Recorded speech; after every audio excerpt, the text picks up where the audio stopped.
Welcome to the Bakersfield City Council meeting.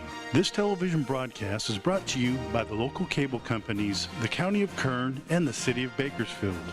You can watch the rebroadcast of this meeting Saturday at 7 p.m., Sunday at 10 a.m., and the following Wednesday at 7 p.m. You can download the agenda for this meeting at www.bakersfieldcity.us.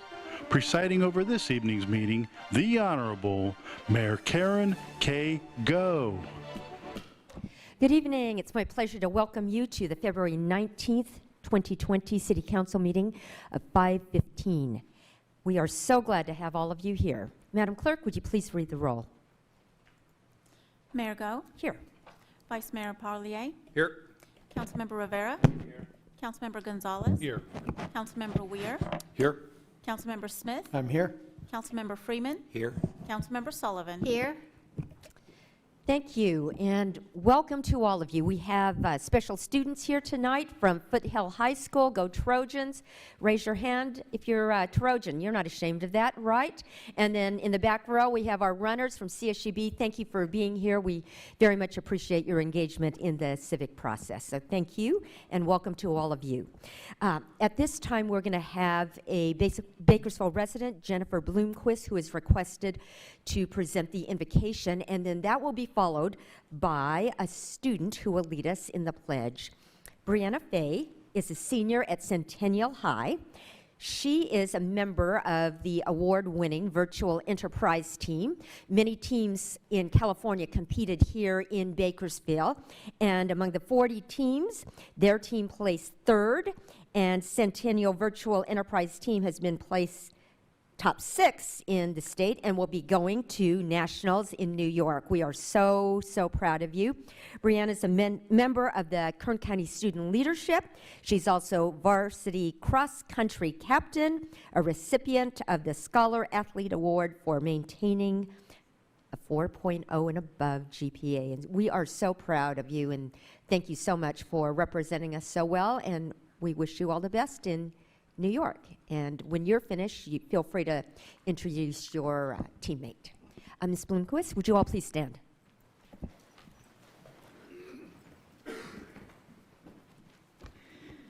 Good evening. An invocation or a prayer typically starts with a request to bow your head and close your eyes, but I'm not going to do that today. Instead, I'm asking you to keep your eyes open so you can see the struggles of others and understand that their struggles aren't unlike yours. Keep your head up so you can help others see a brighter future beyond the struggle. You never know when that small spark of hope you inspire in someone else could be the spark that saves their life.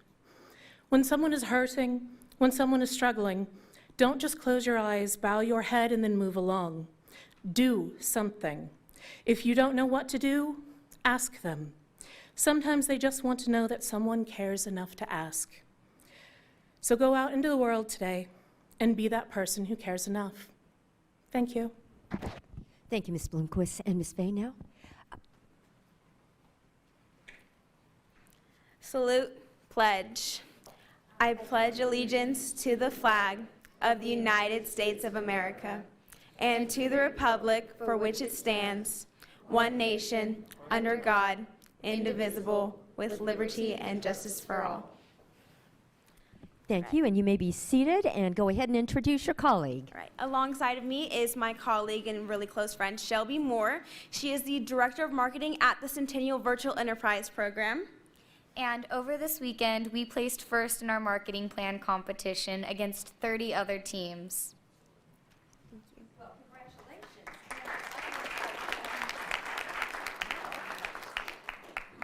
is my honor to be able to present this to you. We'll have that.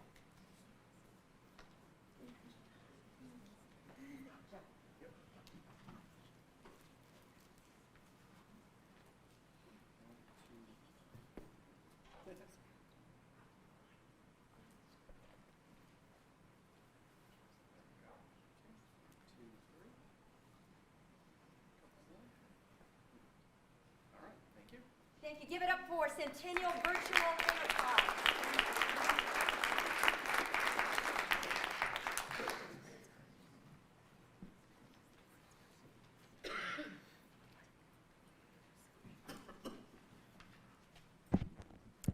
here are a few guidelines to help our meeting run smoothly. We request that you turn off your phones. In keeping with council policy, council members aren't allowed to send or receive electronic communication. We'd ask you to be courteous in the use of cameras and videos. Applause is allowed during the presentation portion of the meeting, but it isn't allowed at other times. And for safety reasons, signs are not allowed in the council chamber. Madam Clerk, would you please read the first item?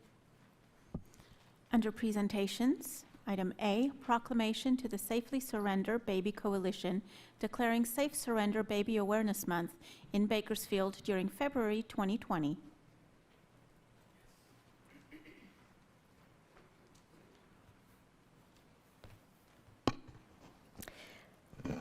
So we are joined by Roland Meyer, First 5 Kern, Ali Triola, Kern County Department of Human Services, Chief Anthony Gallegeza, and many fire people, Terry Martinez, Kern County Department of Human Services, and Aaron Rogers. Would some of you like to scoot over maybe on this side?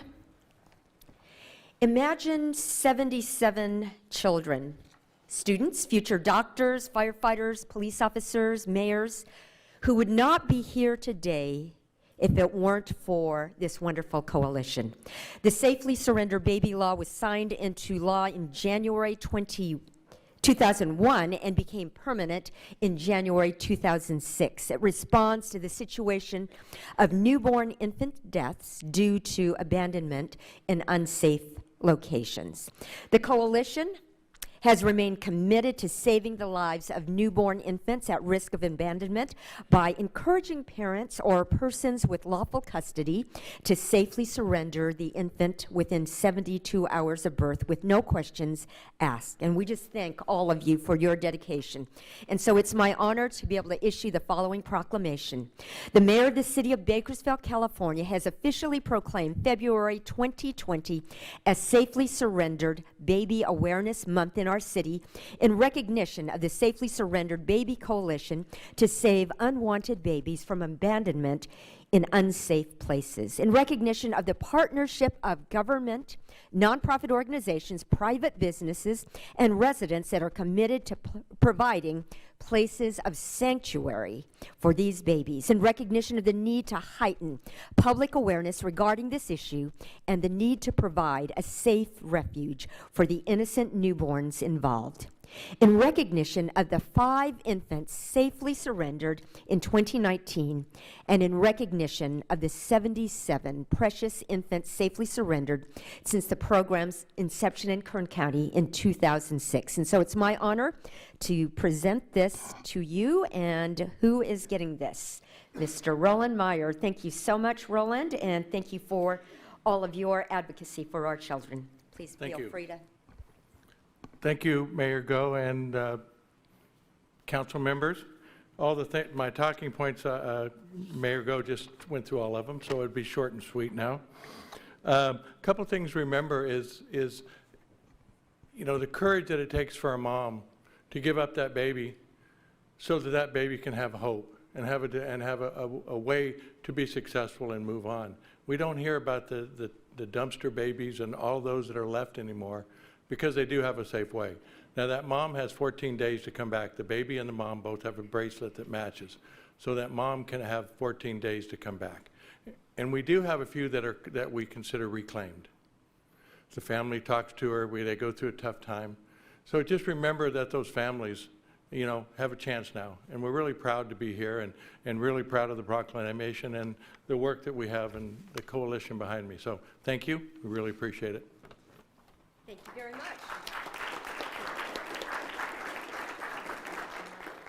Let's take a photo together. Come on up here. This is very, very important. And give it up for, these are our heroes. 77 babies.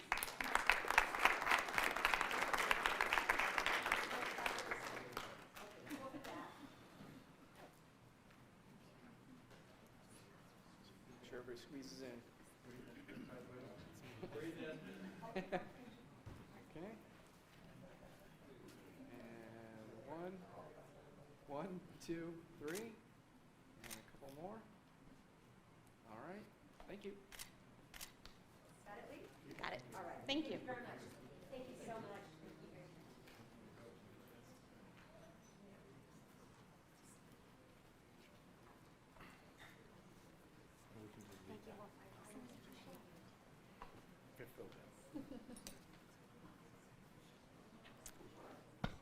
Thank you all. Madam Clerk, oh, there's some brochures here. Next item, please. Certificates of appreciation to the Bakersfield Sister City Youth Ambassadors who represented the city of Bakersfield in the Busan, Republic of South Korea Summer 2019 trip. Welcome, students.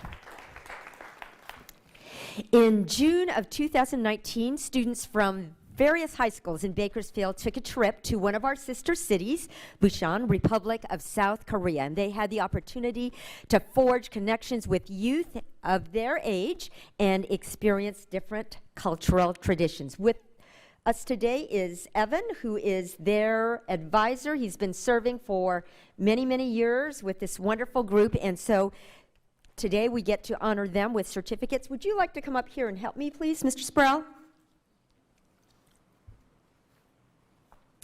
So I will read their names, and then somebody can offer comments. Clarissa Flores, Jasmine Jackson, Elizabeth Leung, Andy Lee, Isabel Luna Vizquez, Gianna Park, Suzanne Parker, she's not here, Alexander Prothero. And the next three students also visited Wakayama in the summer of 2018. World travelers, Jacob Ramirez and Cameron Yokoyama. Cameron's not here. Well, thank you all for representing our city so well. Mr. Evan, would you like to offer some words or have a young person? 2 years ago, I had the privilege of standing at the same microphone and reporting on a successful youth exchange with one of Bakersfield's sister cities, Busan City, South Korea. I have that privilege again tonight to report on a successful youth exchange with Busan, where we enjoyed associating with Japanese, Chinese, Russians, Koreans, and of course ourselves.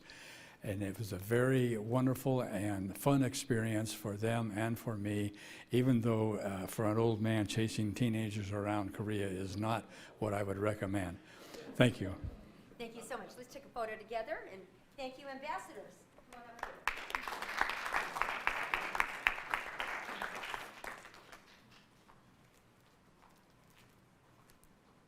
You are the ambassador. Watch this. Can you get tighter? Squeeze in as tight as you can. All right. 1, 2, 3. There we go. And one more. All right. Thank you. Thank you. And if you're a parent or anybody who went on that trip or is part of it, would you all stand? John Hefner, our president of Sister City. Please all stand and let's give them a shout.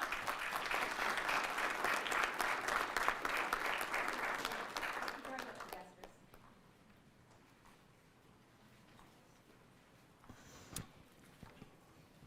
Thank you for representing us so well.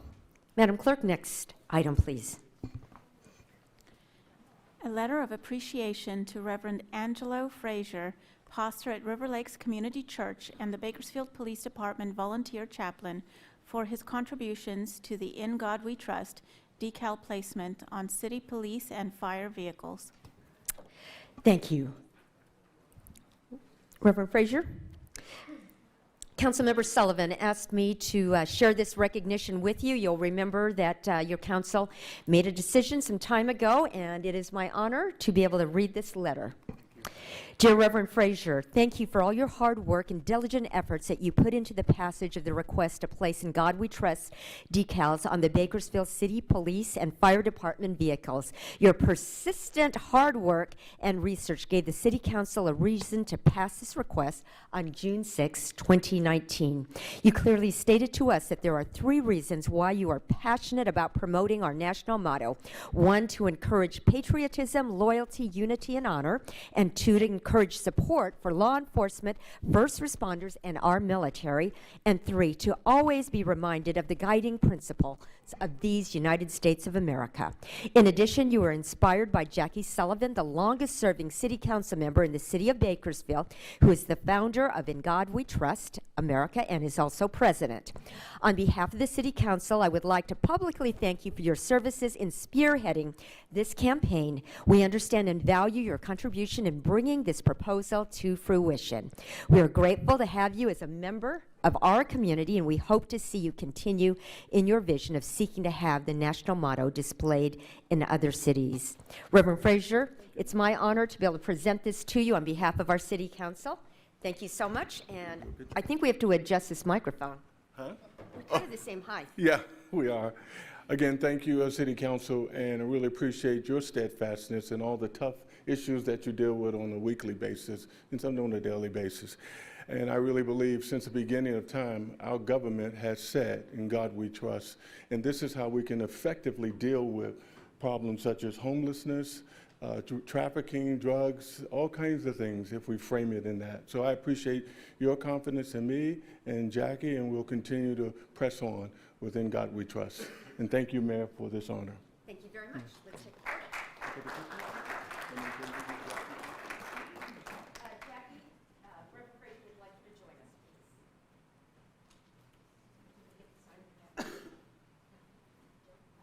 Yeah.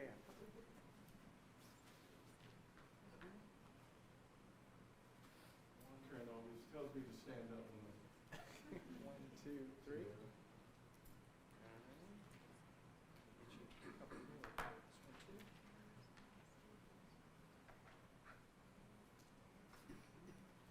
1, 2, 3.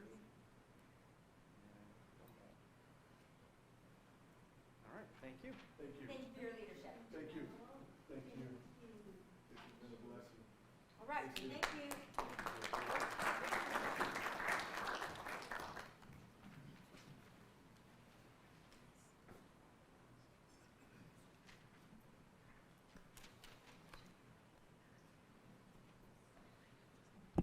At this time, we'll receive public statements. All statements are given a 3-minute time limit, 15 minutes per topic. If you have written comments that are longer than your verbal statement, please give those to the clerk. She'll give copies to the council. Please avoid any behavior that disrupts the meeting. We're very interested and concerned with your issues. Due to the public notice requirements of the Brown Act, council can't take action when an item isn't on the agenda. The council can, however, refer your matter to committee and request that staff contact you. If you're here for consent calendar hearing items 9A through 9D or hearings items 10A, now isn't the time to speak. You will be given an opportunity when those items are later called in the meeting.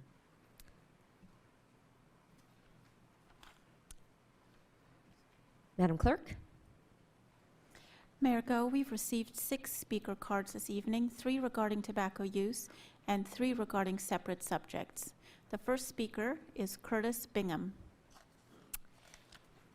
Welcome, Mr. Bingham, and while he's coming up here, comments for the workshop item, the mid-year budget update, will be received after the staff's presentation.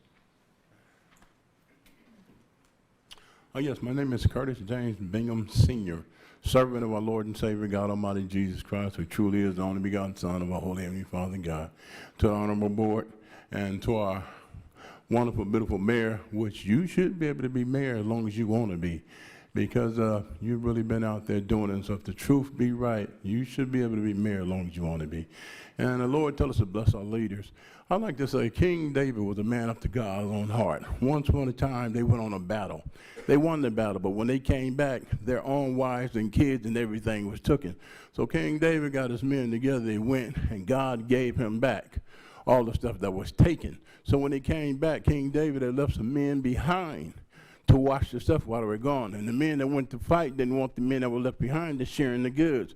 But King David said, no, everybody going to share in this, even some to others as well. So the Lord is just saying to you, we got this 1% tax things came in, and it took many years to do something like this. So the Lord would like to see you guys share in on this blessing that came through. And also, the Lord tell us that God so loved the world that he gave his only begotten Son, of whoever should believe should not perish but have everlasting life. And so that means whoever believes that, God, he takes you to himself. So law enforcement in Romans chapter 13, the Lord called them his ministers 3 times. So the Lord take claim for them, because we can't do nothing without them. And our Lord would like everybody to see the power in that. People always have something to say about the law, but they don't say this. If it was not for law enforcement, we would not have the 1% tax money. Because when the people went to vote, they were afraid. And when we go to bed at nighttime and wake up and all this crime that's going on, I'm not out there doing nothing. I'm looking for law enforcement to protect me and my family too. So if it wasn't for them, we would not have the 1% tax money, and I don't think I'd be standing here alive if it were for law enforcement, and many up there and there wouldn't be either. The law is really taking care of us, and Lord sent them here to do what they're doing. So I pray we continue to bless them with the body cameras and anything else they need to keep out there, because it's a bigger crowd out there that's out there with crime, and they're doing a well of a job, and they like outnumbered because they got money and all kind of taxes that they're using to keep things going. So let's always keep blessing our law enforcement. Let's be thankful.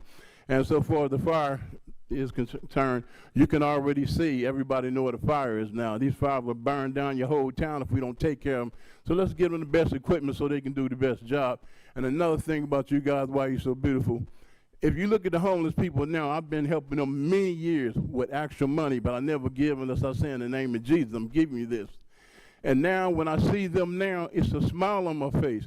You guys have made many people out there in that city happy now, because when we see them, we know now y'all finna have a place to go to. So it's a different feeling for all this whole city now when we see them. It ain't like we're going to have to keep seeing them like that. So pray God bless you guys for doing what you're doing. You're very positive. God Almighty Jesus Christ is on your side. And I pray you guys look into, bless yourself for all the success that we're having. In the name of God Almighty Jesus Christ, remember, we can't do nothing without law enforcement, the district attorney, and the fire department. In the name of Jesus, we thank you. Amen. Thank you, Mr. Bingham. Next speaker, please. Mac Phillips.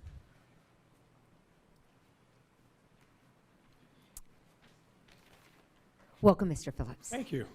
Good evening, Madam Mayor, members of the council, city, and the staff. I thank you for this opportunity to come and speak this evening on the issue of Calcott purchase. To a little background, back way in 1973, when I was then a 30-year-old student at Cal State, we did a senior seminar. And on that seminar was just trying to figure out who runs Bakersfield. We assumed in our hypothesis that it was a city group of people that had all the money, had the power. But it came out that it was indeed the city council. The city council, of the 11 decisions that we did study, they came up with 9 of them from the city manager's office. Only 2 came from the city council, and one of those was not to allow hair to be shown at the civic auditorium.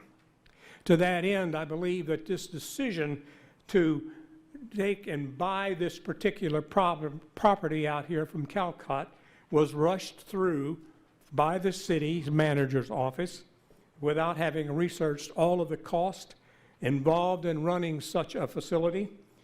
In the Bakersfield Californian on January the 24th in 2020, they cited spokesman Joe Conroy, who wrote in an email the following: city staff across multiple departments is meeting about the next step, what needs to be done in order to open the shelter as quickly as possible and responsibly as possible. To me, that's bureaucrat speak for, oh, now we must have to come up with a plan. I wonder if the city manager's office or the council considered how much it really is going to cost to help and provide assistance to the homeless in this shelter. Just how much will it cost the city for social workers, psychologists, security, maintenance personnel, not to mention management with salaries and with benefits? Without this information, it seems to me that the city council voted to spend more than $7 million to purchase and rehab this facility, and then they want to commit us over $2 million a year for services. which were never entailed in anything I've been able to see. Did you even consider leasing or renting this property rather than spending $7 million? You could have filled a lot of potholes with some of that money. And in my opinion, the time has come for the city charter to be amended so we can have full-time city members, not disparaging what you do now, because I know you give forth a great effort, but we need full-time people in here to represent the interest of the people, of the citizens, the taxpayers, because city staff, as all bureaucracies are, they continue to breed and get bigger. Mr. Phillips, your time is up. Thank you. Thank you very much for sharing. Next speaker, please. David Oh, Lyman. I'm sorry. Councilmember Gonzalez would like to speak. Thank you, Mayor. Thank you, Mr. Phillips, for your comments. If I can just ask staff to follow up with Mr. Phillips and provide the staff report that actually details the plans for the shelter, which includes the operation plans. I'd appreciate it. Thank you. Thank you.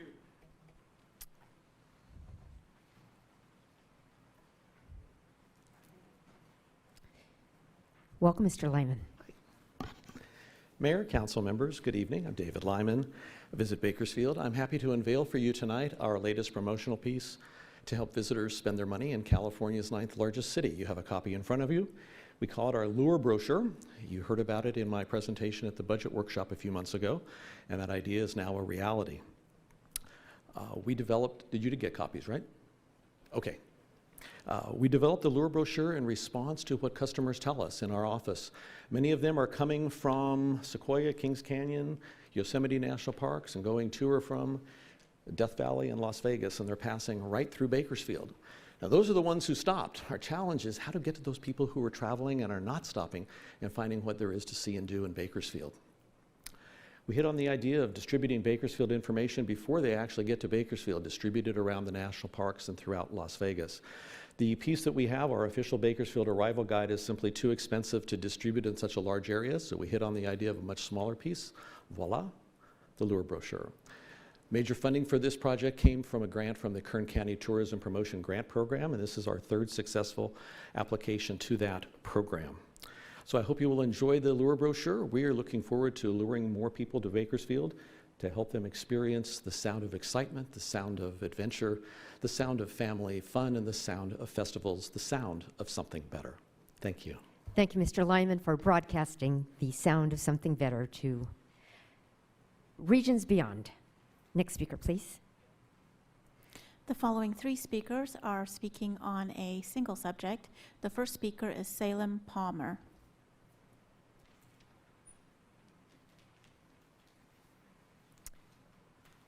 Welcome, Mr. Palmer. Good afternoon, Mayor Go, City Council members, City staff. My name is Salem Palmer, and I am part of the organization SWAT, or Students Working Against Tobacco. As many of you may have seen in the media or local news, tobacco among youth is a real issue. It's a rampant issue. We are all seeing it in our communities and our schools especially. Our schools is supposed to be a safe space of learning, and teachers are having to focus on tobacco issues and tobacco inside the classrooms. So our proposal or ask tonight is for the city to adopt a tobacco retail license with a density clause. And so that would ensure that tobacco retailers are not opening up near schools, parks, or places of business that would impact students. The county has one in place, and 8 out of the 11 cities have a tobacco retail license. Bakersfield currently does not. That would ensure students that are on their way to school or to a park or to churches would not be impacted by tobacco use. Currently at my school, when students are walking to and from school, there's bright flashing LED neon signs that are attracting youth to come into the stores to purchase tobacco, which they are. And the retailers would pay the money to get the license, and that money that they would be paying would be going to enforce to make sure that these stores are not selling tobacco to minors. And so that money would go to the enforcing agency just to guarantee that students are not being caught up in this loop. It's an epidemic right now, and as you've seen on the news, Thousands of students are either critically ill or dying of this issue. And our group, or our goal as a coalition, is to highlight that to our elected officials and to make sure that not another student dies of tobacco-related illness. And I have a couple of these binders for all the city council members, and it just kind of highlights what we talked about today and goes into depth about the tobacco retail license that we're asking for today. So thank you. Thank you, Mr. Palmer. You can give those to the city clerk here and Vice Mayor. Thank you so much for the information. And, excuse me, I'm going to take a look at it, and if there's a need to follow up with the Legislative Litigation Committee with the city, I'll make sure that referral happens. Thank you. Thank you. Thank you. So well spoken. Next speaker, please. Gurveer Sidhu.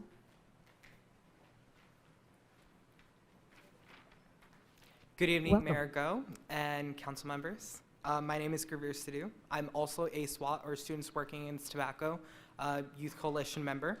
I'm from Golden Valley High School, and as students in Bakersfield, we expect our tobacco-related laws to be upheld, such as a law prohibiting tobacco sales to minors under the age of 21. And in order for them to be upheld, you need to take action. In the city of Bakersfield, we have 17 tobacco retailers within 500 feet of schools. We have 67 retailers within 1,000 feet of schools. These retailers post advertisements for flavored products on their windows, which are readily visible for students on their way to schools. Personally, we have students from my school who on their way home will stop by nearby retailers and purchase products such as flavored vapes. Data collected by Kern Public Health shows that 39% of retailers surveyed near youth-sensitive areas such as schools, parks, and churches in our city sold tobacco products to minors under the legal limit of 21. Is this what our city has come to? Having 39% of these brick and mortars now selling to minors who don't understand the consequences of their actions on their health. These stores advertise flavored products such as vapes as a method to get off of cigarettes. However, these vapes, such as Juul, contain as much nicotine as 40 cigarettes. Some smokers who become vapors are still addicted to nicotine in these products for over 7 years. Moreover, 4 out of 5 youth started with a flavored product. These students then bring these products in the most inside classrooms and school buses, with students being caught with various styles of discrete vape products in the most diverse flavors. These flavors include cotton candy, lychee, horchata, and other flavors targeting specific youth demographics. We urge you to instill a tobacco retail license with ordinances on density as well as a flavor ban. This is a plea of help from your future voters. Bakersfield youth needs your help. Thank you. Thank you, Mr. Sidhu. Next speaker, please. Karina Funes.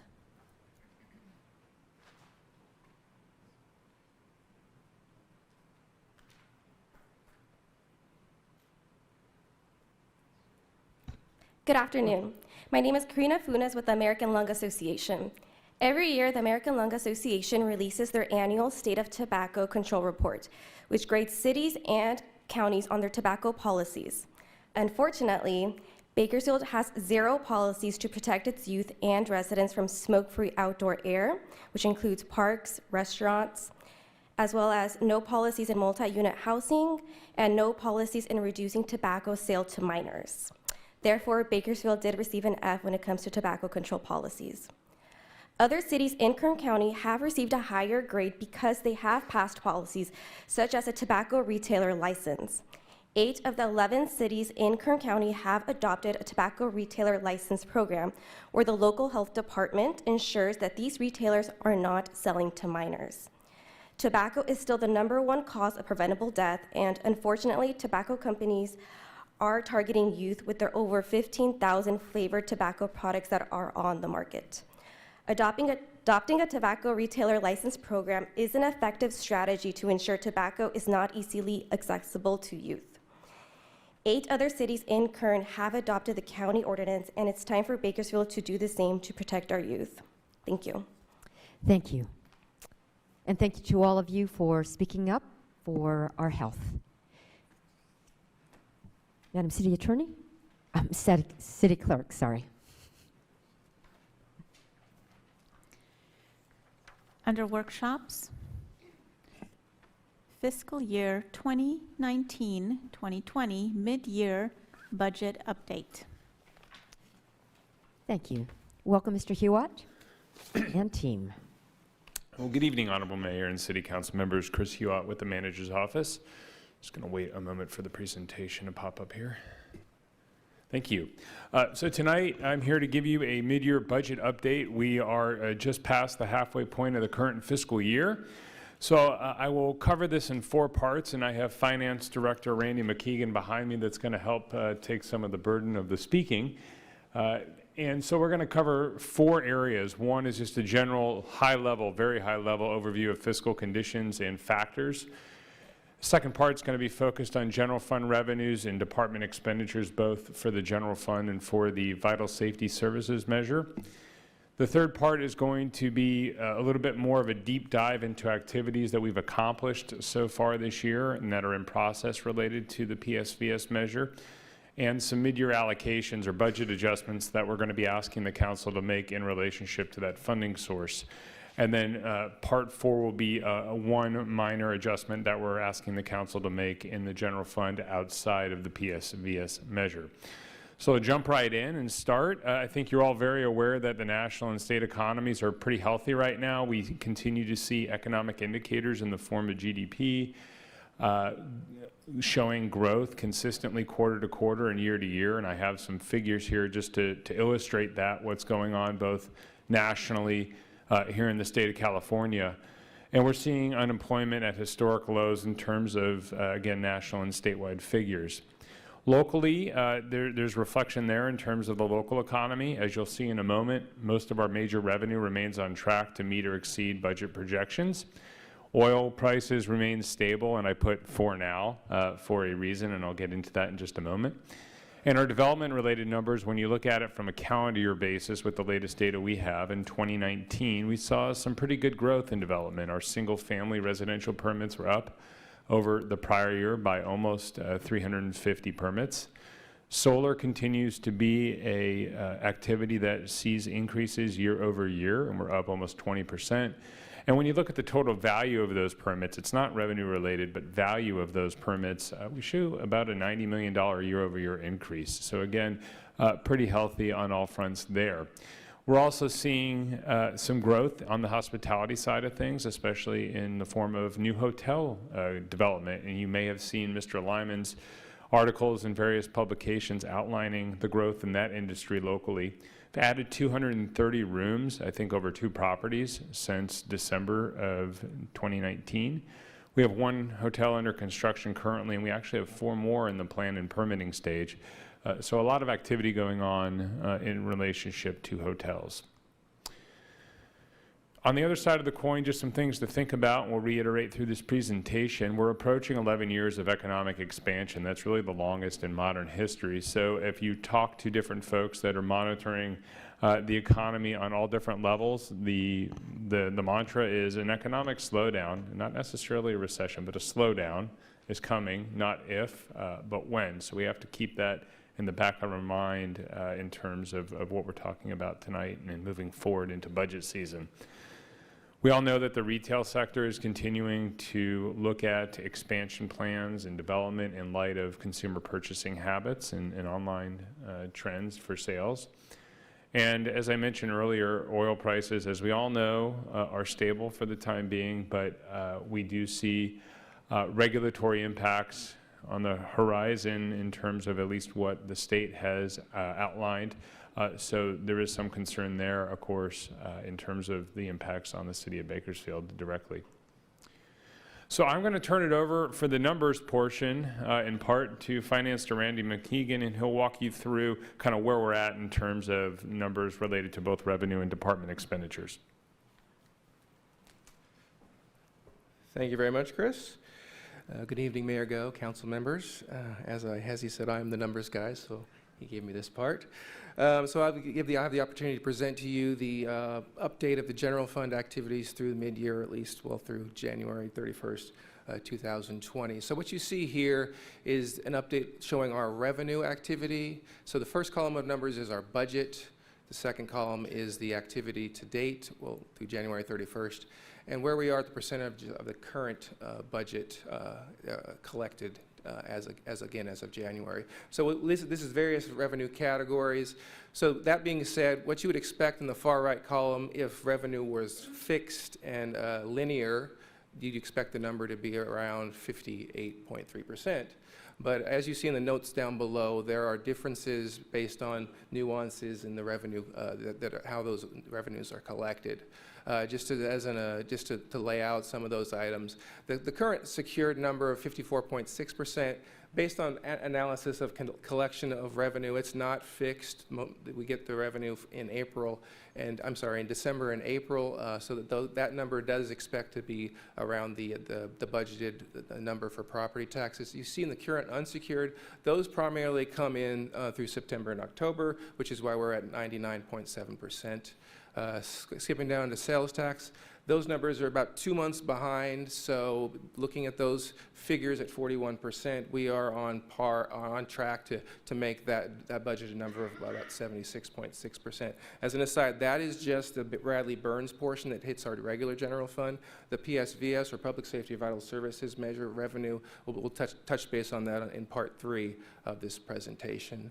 Continuing on, the franchise fees, those are primarily collected near the end of the year, April and May, so that's why we're only at 23.7%. Business license taxes on the other end, primarily collected in the summer, July and August, which is why we're at basically 93%. So continuing on with revenues. Intergovernmental revenues, if revenues are fixed, we expect to have the far right column at 58.3.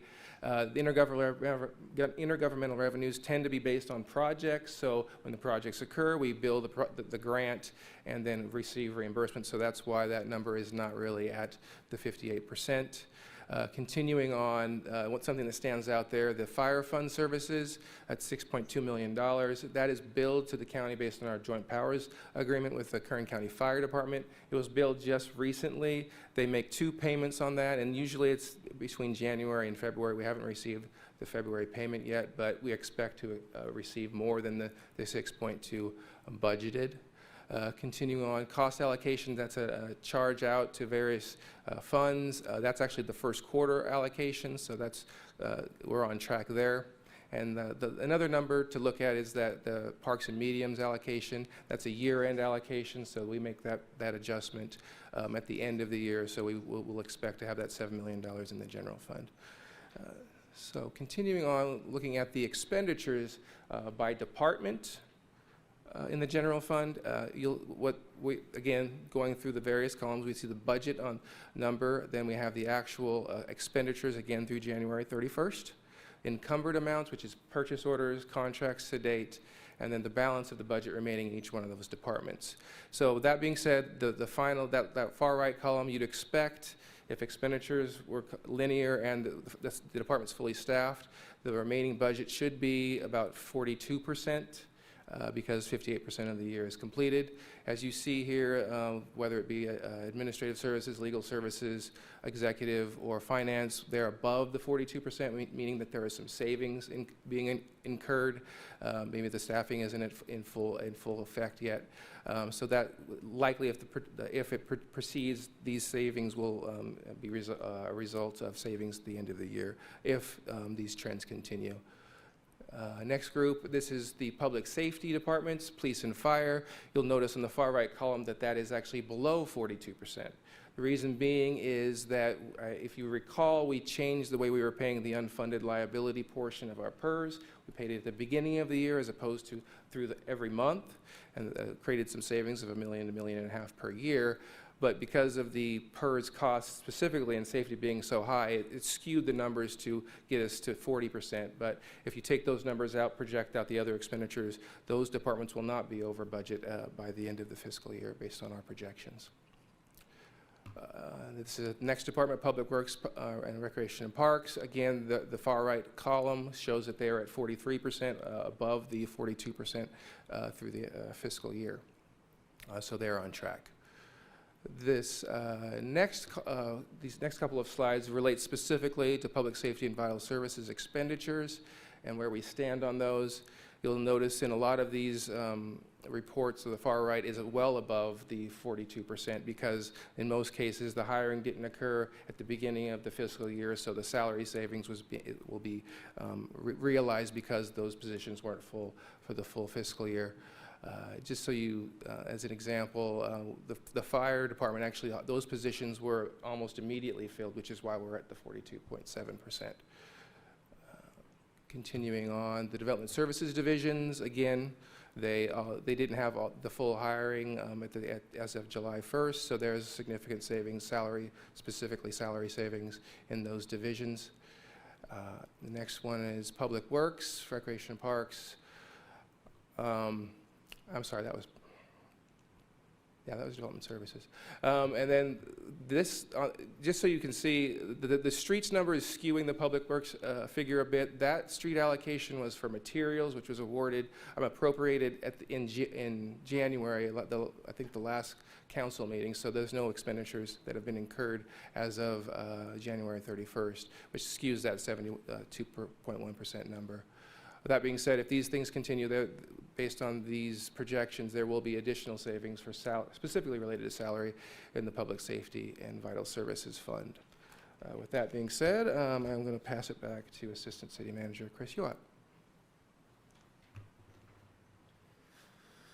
Thank you, Randy. So the next slides are going to be going into the Public Safety and Vital Services measure, just a little bit of a background and a quick update on some successes that we've had since the start of the year. We'll just cover quickly that it's been in effect or effective since April of 2019. In the budget you adopted in June, we have budgeted about $62 million in PSVS allocations. Again, we've experienced or have experienced of about 2.5 quarters of revenue realized, and that'll be a basis for our revenue projections that we're going to talk about in just a moment. But we are pleased to tell you that revenues in this fund are exceeding budget projections. I want to give you a little bit of an update again on the successes we've had in terms of implementation. Through the budget, this council approved 126 new positions in the PSVS fund. All those positions either have been filled or in the final stages of recruitment. We have nothing that is pending paperwork or anything like that. It's essentially in the recruitment process, or those individuals are on board and working for the city in some capacity. We went through an extensive enhanced social media and outreach efforts to generate interest. The picture here that you see is an orientation, one of our largest orientations that we've ever had for new employee hires. A little bit about the police department. As you're well aware, the city purchased and retrofitted an old restaurant into a police academy and training center within a very short period of time. That was done in August. There was a significant amount of equipment acquired, both for this property and for the department itself in terms of impact vehicles, as you see here in the front of the facility. We've already had 25 officers graduate from that academy and are out in the street right now and doing training. We have 18 trainees in a current academy with a summer 2000 graduation pending. And we're also preparing for the next academy where there's testing underway right now, and those individuals, once that field is sorted, will go into the academy in the summer of this year. Suffice to say, we are moving as quickly as possible to get to our goal of hiring 100 officers in 3 years. There's a lot of civilian positions in the police department that I don't have listed individually here, but those positions are mostly hired. Those are a lot of support functions. As you're adding sworn staff, it's necessary in most cases to add civilian staff so you don't have police officers per se in a vehicle in a parking lot writing reports or doing other paperwork when they could be responding to calls. But the fire department, 11 positions through PSVS. All of them have been filled. Equipment is in service. We recently received our updated ISO rating, and we maintain the Class 2 ISO rating as was intentioned through this process. We actually, within that Class 2 range, we increased our score, and that was in part due to the resources that have been provided through PSVS. Several capital improvement projects are either complete or underway. I won't go through each of them, but you see there some significant facility-related projects that are moving forward or already completed.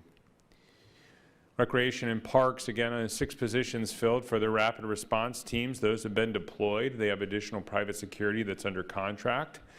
Here are some pictures of the rapid response team. This is out in the riverbed, I believe, responding to encampment related calls. So you can see the trash and debris that they are cleaning, and then ultimately what they leave the encampment looking like post rapid response team deployment.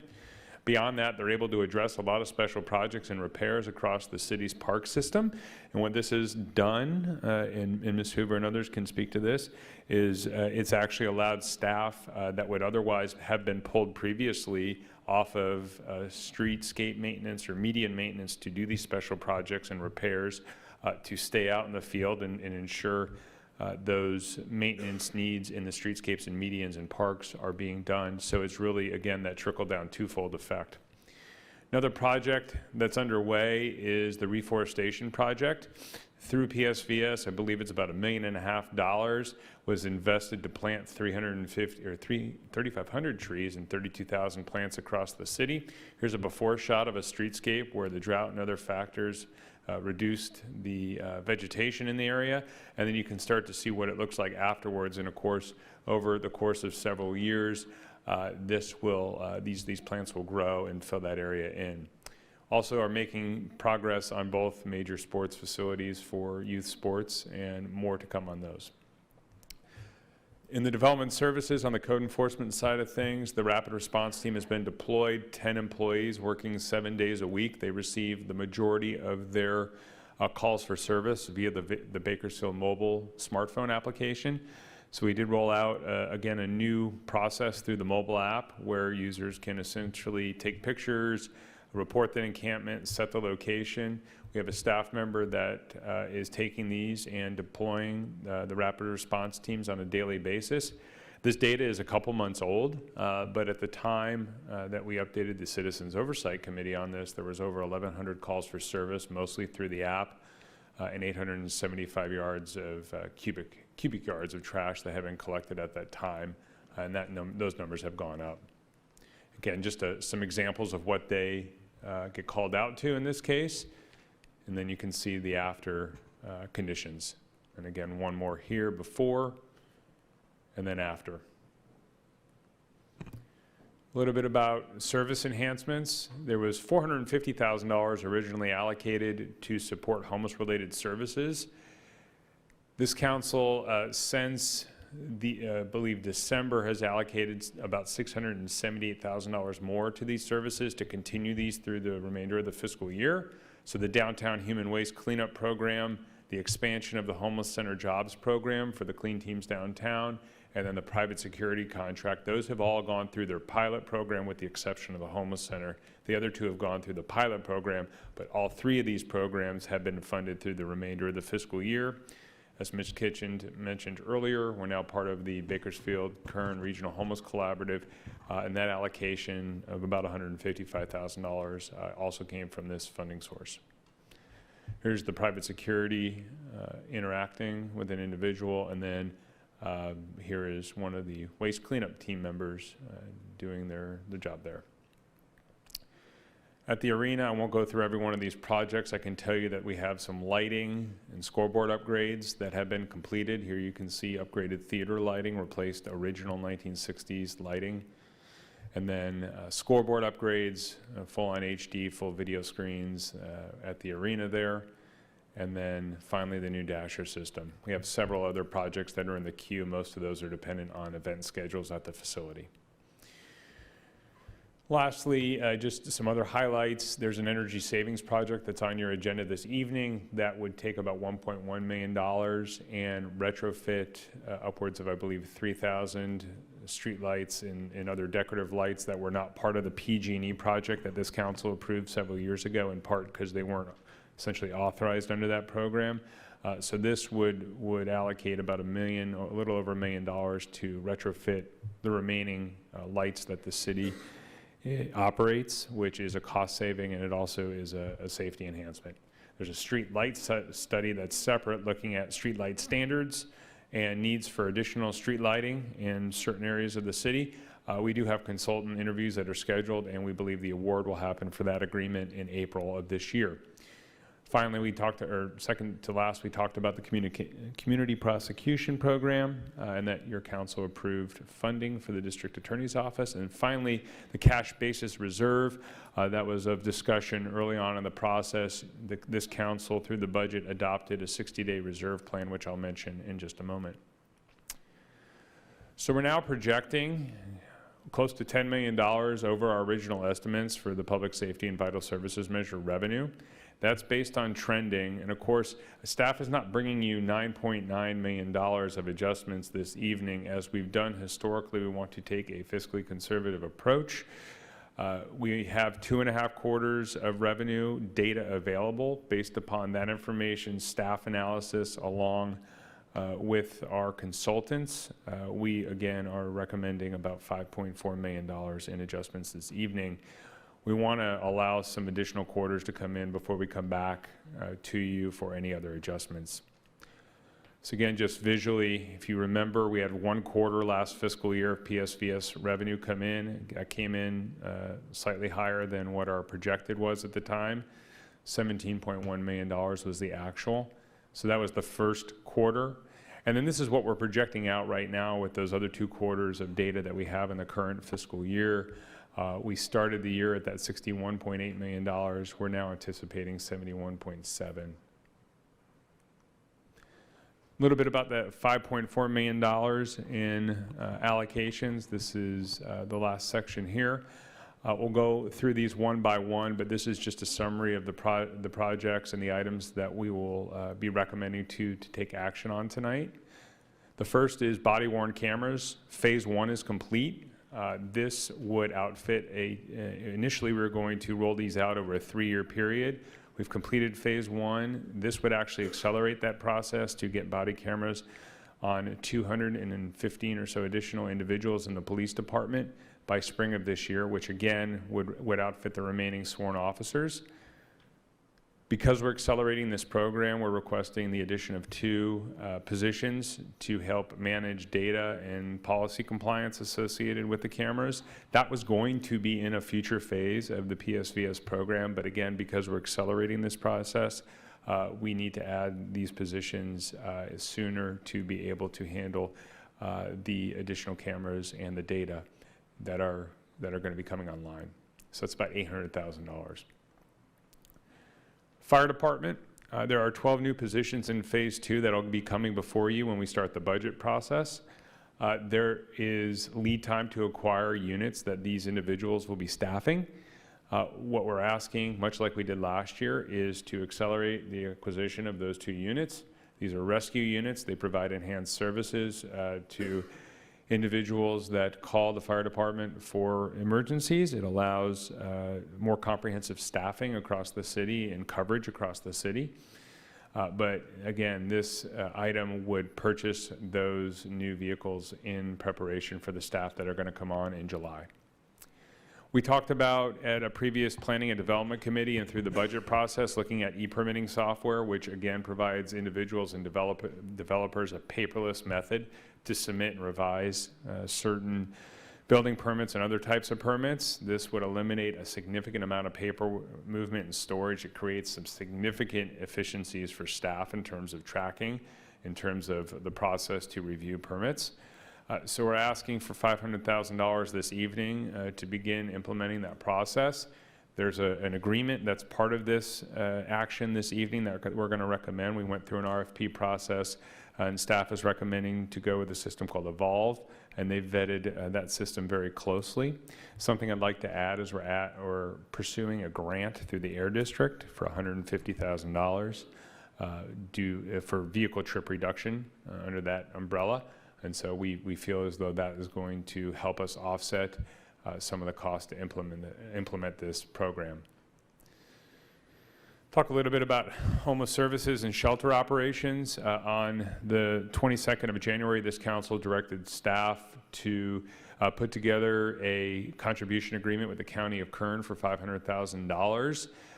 to support operations of their low barrier shelter at 2900 M Street. Ms. Kitchen talked a little bit in the earlier presentation about what the agreement includes. The mid-year budget package that I'm bringing to you includes both the funding for that agreement as well as the agreement itself, which is attached to the administrative report. There are expectations for use of the funds built into that agreement, as well as processes for reporting outcomes to city staff and to the city council. There's a remnant amount. We can get into the detail if you have questions, but there's about $300,000, just a little bit more, that the city staff is recommending go towards the city shelter project for contingency purposes as we move through this process. We have an estimate in place that we brought to you a month ago. This would provide a contingency for items that may come up through the work that Mr. Fiddler and others are doing over the next several months. This is not related to operations just yet. It's really on the capital side of things that this contingency would be used. And then finally, the reserve. As you recall, this council adopted a 60-day reserve plan and a funding plan to get us to that level by fiscal year 24-25. And as such, it takes required, essentially, deposits into that fund to meet targets. So this is another step in that direction. And again, it's for the purposes of buffering against unforeseen circumstances. I talked about the downturn potentially in the economy. This reserve would help buffer against that. We haven't traditionally had one in place, but this $3 million, again, is part of the overall plan that the council adopted to get us to that number. And then finally, this is a non-PSVS item, but staff is requesting a $35,000 allocation be made in relationship to some security enhancements that you may have noticed in place at City Hall North. More information can be provided if you would like. However, this item is really two-pronged. One, it adds essentially private security staffing on the first floor of City Hall North through the end of the fiscal year and potentially beyond, but this is through the end of the fiscal year. And then second of all, through evaluation of access points, there are keypads that there are either codes or cards that are used by staff to move about the facility. And this would upgrade, I believe, about 10 or 11 of those keypads to essentially be compliant with the new security protocols at the facility. So here's the wall of text, and I didn't mean for this to be a wall of text and so small, but this is also in your agenda as well, and the item in front of you and in the report in front of you. This is kind of the technical language that we're asking the City Council this evening, you all to approve. And I'd be happy at this point myself, Mr. McKeegan, or others from departments to answer any questions you may have. Thank you. Thank you, Mr. Hewitt. At this time, we'll go to the public. Is there anyone who would like to comment on this item? Seeing none, we'll turn it to council for comment and action.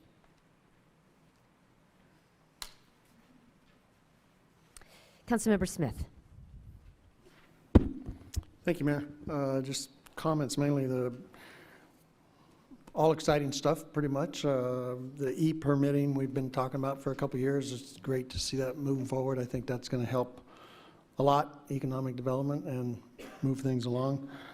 875 cubic yards, I think, is about 100 dump trucks of trash that is no longer on the streets and in the river. That is taken care of. That's great news.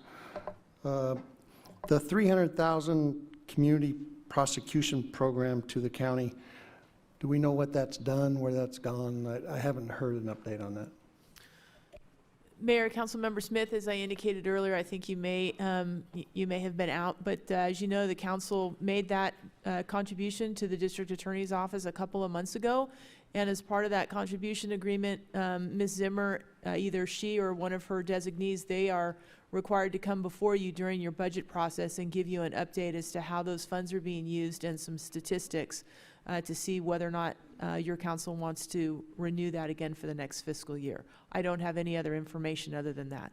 Okay, great. Thank you. That's all I have. Thank you.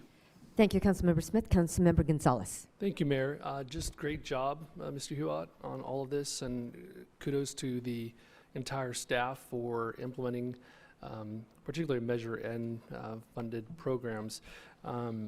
It's amazing. We just started this just over a year ago in terms of funding, and already there's so many programs that are up and running.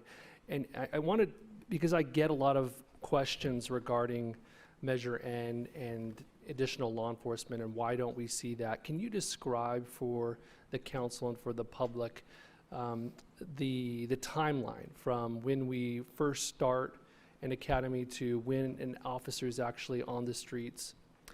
I will do my best, and I'll maybe look to the police chief to supplement, but it's essentially, even before the individuals get into the academy, our human resources division screens upwards of 1,000 applicants. There are backgrounds, there are additional testing and physical fitness requirements, and then you would move into the academy. Chief, 6 months, 1 year with the field training. And they go through a field training process, and then they're out on the streets on their own. So, I mean, you're really looking at close to 18 months or 2 years when you start the process to getting those individuals out on their own as individual officers in a vehicle on a shift. So it does take some time. There are a lot of standards and requirements in terms of the training. And so the ability, I will tell you, the ability and the investment that this council made in retrofitting the old restaurant into an academy has played a significant positive, it's a significant part of the process to get these individuals through the academy. As I showed you, we essentially are going to have, or will have, over the course of about a year, 3 almost overlapping in parts academies, which is huge. I don't think we really could have pulled that off under the old system. And then secondarily, if I could, I want to take a quick moment because I failed to mention our Human Resources Division, our Technology Services Division, and our Fleet Services Division all have critical roles in the deployment of law enforcement and the rapid response teams. So their ability to go out and get the vehicles and outfit the vehicles, bring the individuals through the human resources process, and then get the equipment, whether it's body cameras, radios, everything, MDCs that our law enforcement use, significant time and investment on their end. So anyway, back to your question, almost 2 years and to a certain extent to get individuals through the process. So as an example, the 25 officers who graduated in January, they will be on the streets? April, yeah. In April. Mm-hmm. Great. And can you also describe to us, because it's going to take us multiple years to get to that goal of 100 new police officers on the streets, can you describe for us the unique opportunity we have in the early years of PSVS to invest in capital projects, which are one-time in nature? Yes. So in the first couple of years, as we add employees to the complement to enhance law enforcement services, those will become ongoing expenses. But until those individuals are on, which likely won't be the full boat until 3 or almost 4 years out, there will be some one-time money each year for one-time projects, capital projects, which we can address issues such as this last year, such as recreation and parks issues, again, facility type needs. And so yes, there's going to be that shift over time, but for the next 2 to 3 years, there will be a window where there will be essentially one-time money available until that kind of shifts over to the operations and the salary and benefits to pay for the additional firefighters and policemen. Great. And as we look towards the next fiscal year, I just ask staff to consider an investment in our existing parks in some of our more established neighborhoods and making some effort to modernize those parks. Thank you. Thank you, Councilmember Gonzalez. Councilmember Sullivan. Thank you. Thank you. Well, I know the huge amount of time and effort that goes into our budget planning, one of the most significant works that we have in our city government. So, it looks very well balanced and well presented. And I've forgotten the name of the young man that was the numbers guy. What? That's Randy McKeegan, our finance director. Okay, Randy, did a very good job. And I want to mention how delighted I am with the facility that we have on California Avenue. It was just mentioned, but, you know, perfect timing, you know, perfect, not a good location, you know, with our roads projects. Wouldn't be good for anything other than what it's being used for, and it's just going to be so beneficial from now on, and I love the way it was redesigned inside. Now it's blue and white for our police officers, our police department. So, you know, that's going to be very much appreciated, and good job, Chris. Thank you. Thank you, Councilmember Sullivan. Vice Mayor. Thank you, Mayor. Well, with the hiring of 100 new police officers, and really it's more than that if you figure in attrition and stuff as we go forward, I really want to thank HR, our recruiters, because that's a monumental task to hire that many officers and attract that many officers to our city. So you've done a fantastic job with that.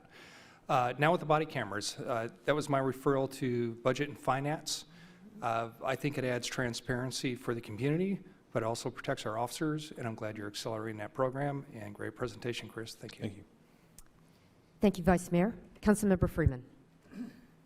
Thank you, Mayor. Mr.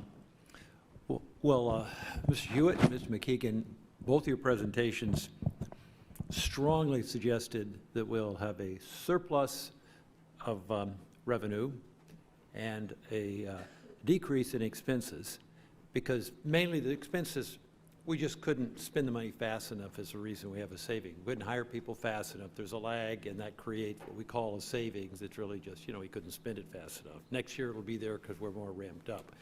But a pretty significant savings, I don't know if it's 10 million, but or more, it looked like to me. I would hope that the council would agree with me that before we invent new ways to spend all sorts of money, that we build the reserve. We don't take 5 years to do a 60-day reserve. If you told your son or daughter getting out of college, your first job, will take 5 years until you've saved 60 days, you wouldn't be a very good parent. As I said before, we ought to have at least 6 months in reserve, even if it took us 5 years. But right now we say 60 days, and it'll take us 5 years. That's an embarrassment. It's irresponsible. And I hope we will fill the reserve as quickly as possible from surpluses, not cutting any budgets at all, but from big surpluses, that we at least get 60 days before we find ways to spend all this extra money. That's more of just a comment for the council. I just think I don't think we have an adequate reserve budgeted now, certainly not to wait 5 years. As you said, there'll be a downturn. We go in cycles. Now we have some artificial ones invented by our governor to really whack our economy here. I don't want to see us go through what we did before, just cut the services till we look like a derelict city.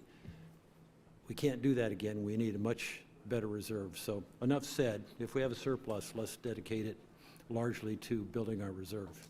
Thank you. Thank you, Councilmember Freeman. And now, Vice Mayor. Thank you, Mayor. Motion to approve mid-year appropriations and related agreements. You have a motion? Please cast your votes. Thank you, Mr. Hewitt, Mr. McKeegan, and HR staff. Thank you for all your efforts. Motion is unanimously approved.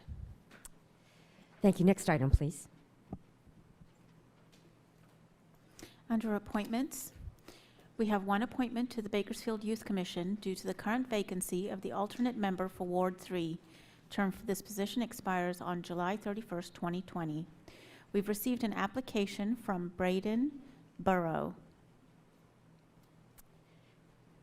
Thank you. This appointment is by ward, therefore no ballots are required. I'm going to call on Councilmember Weir for the Ward 3 nomination of the alternate committee member. I nominate Braden Burrow. And that is motion. You have a motion. Please cast your votes.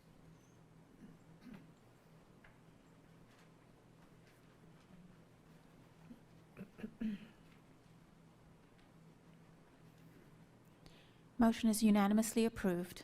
Thank you. I don't see Braden in the audience, but he is a stellar young man who had wonderful reviews from his advisor and counselor, and thank you, Braden, for your willingness to serve. Next item, please. Consent calendar items 8A through 8AU for approval. We received a staff memorandum for item 8P, correcting the purchase price listed on the administrative report to $273,346.19. Thank you, Vice Mayor. Does any council member wish to recuse themselves from an item? Does any council member wish to remove a consent item for separate consideration? I'll make a motion to approve consent calendar items 8A through 8AU with the exception of the noted correction by the city clerk. Thank you. You have a motion. Please cast your votes.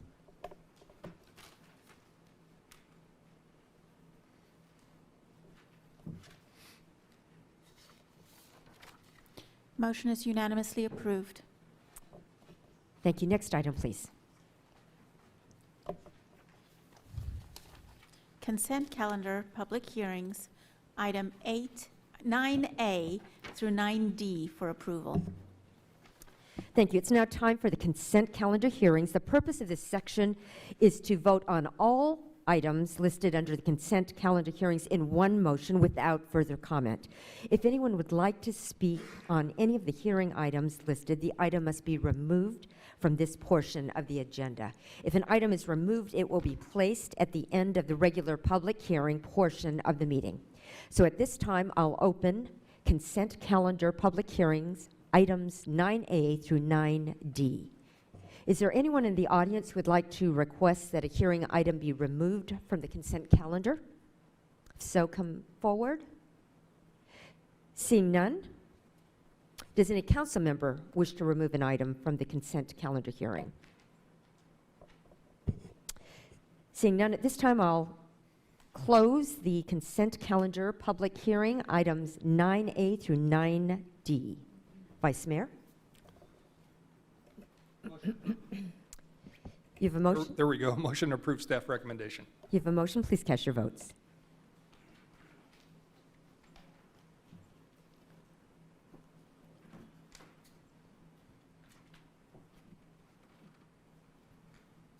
Motion is unanimously approved. Thank you. The next item is a public hearing. Before I open the public hearing, I'll go over the presentation time policy. Each side will be allowed 15 minutes. It's 15 minutes for all speakers, so it's important that you identify yourself and make your statement quickly so others may speak. We'll hear statements first from those opposed to the staff's recommendation, then we'll hear from those who wish to speak in favor of staff's recommendation. If there's testimony on both sides, each side will be allowed a 5-minute rebuttal. There's a clock on the wall on the 2 TV screens behind me, which indicates 15 minutes. Please step to the microphone, identify yourself. At 14 minutes, a yellow light will come on, and at the end of 15 minutes, a red light will flash, indicating your time's up, and quickly end your statement. You may ask questions during your statement, but they won't be answered until the public hearing is closed. If you have written comments that are longer than your verbal statements, please give those to the clerk. She'll provide copies to the council. Please be courteous to all who wish to speak. Unless there's approval by a majority of the council, there's a strict 15-minute time limit for all those in favor or in opposition to staff's recommendation. So please be concise, avoid repeating the remarks of previous speakers. Madam Clerk, would you please read the public hearing item? Public hearing to consider general plan amendment zone change number 19-0009, appeal. KFT Holdings, representing Phyllis Henry, property owner, is proposing a general plan amendment zone change on 3.75 acres located east of the northeast corner of the Ash Road and Toft Highway intersection. Thank you. And now, Mr. Chris Boyle. Thank you, Madam Mayor, council members. Item number 10A on tonight's agenda is indeed a public hearing. It's an appeal hearing of a planning commission action denying a general plan amendment and zone change. The Amendment to the Metropolitan Bakersfield General Plan land use designation would change the land use designation from the RR rural residential to the GC general commercial land use designation. The accompanying zone change would change the zone district from an A agricultural to the C2 PCD, which would be a regional commercial planned commercial development overlay zone district. As an option, a more restrictive zone district could be assigned by the council. I've noted that the appellant is in audience this evening, and I'll move forward with this presentation. The property in question is a 3.75 acre parcel located at the east of the northeast corner of Ash Road and Taft Highway. The current general plan on the property is a rural residential, as noted, and the proposal would be for general commercial. Note that the surrounding area, the property is significantly surrounded by a existing residential development. There is commercial development slated for, as in approved, but undeveloped to the east and to the south of the project site. The zoning on this property, as noted, is A agricultural, and would provide for, if approved, it would provide for a commercial designation. And when looking at the Planning Commission's findings as it relates to their denial of the request, the findings that were made was that there is vacant commercial land already nearby at the northwest and southeast corners, that the project does not include the corner parcel of the site and would be better designed if the corner was included in the proposal, that there was inadequate access because the only access would be from Taft Highway, that the site is less than 5 acres, which is not in keeping with general plan policy, and that there was no necessity for additional commercial development given the existing commercially zoned properties. Subsequent to the actions of the Planning Commission, the staff did receive Caltrans' letter. It stated, in part, that the GPA zone change is not recommended because the site is situated at a spot where access to the site would need to be from Taft Highway, and also due to the limited access and size of the parcel, Caltrans recommended that the parcel remain zoned for residential use. To pivot slightly, looking at the history of the surrounding area, the council looked at general plan amendment zone change a couple of years ago for property in proximity to this site. Staff would note that there are two different components as it relates to the project you deliberate on this evening. The first would be that the southeast corner of Taft Highway and Ash Road is a property that does exceed 5 acres in size. And also within that project, Caltrans did not provide a comment letter, whereas a comment letter is in place concerning the property on the north side of the roadway. In the applicant's appeal letter, the applicant states that the decision of the Planning Commission would create new city standards and offered an opinion of commissioners that clearly would represent a policy change. That would be that demonstrating the necessity for additional commercial land might be a requirement of the proposed general plan amendment and zone change. And the second point of contention would be that given the required easements to meet roadway standards along Taft Highway, which is an expressway, the usability of the property is greatly limited. The applicant asserted then that commercial is the only viable option for future use of the site. Now the council has direction from ordinance as it relates to the actions that you may entertain as a part of this appeal public hearing. The council may enact into ordinance the zoning amendment giving rise to the appeal or any alternative zoning district which is more restrictive than that proposed. The council may affirm any conditional approval or recommendation of the Planning Commission, and/or they may decide against adoption of the proposed zoning ordinance amendment. It should also be noted that the decision of the council this evening would be final and conclusive. Staff's recommendation per our report would be that the council adopt resolutions upholding the decisions of the Planning Commission by 1, denying the appeal to amend the general plan land use designation, and 2, denying the appeal to amend the zoning district on the subject property. That completes staff's presentation. I would note that it is a public hearing and the appellant is in audience. I'd be happy to answer any questions you might have. Thank you, Mr. Boyle. At this time, I'll open the public hearing. How many people would like to speak in opposition to staff's recommendation? Please come to the microphone, identify yourself, and go ahead.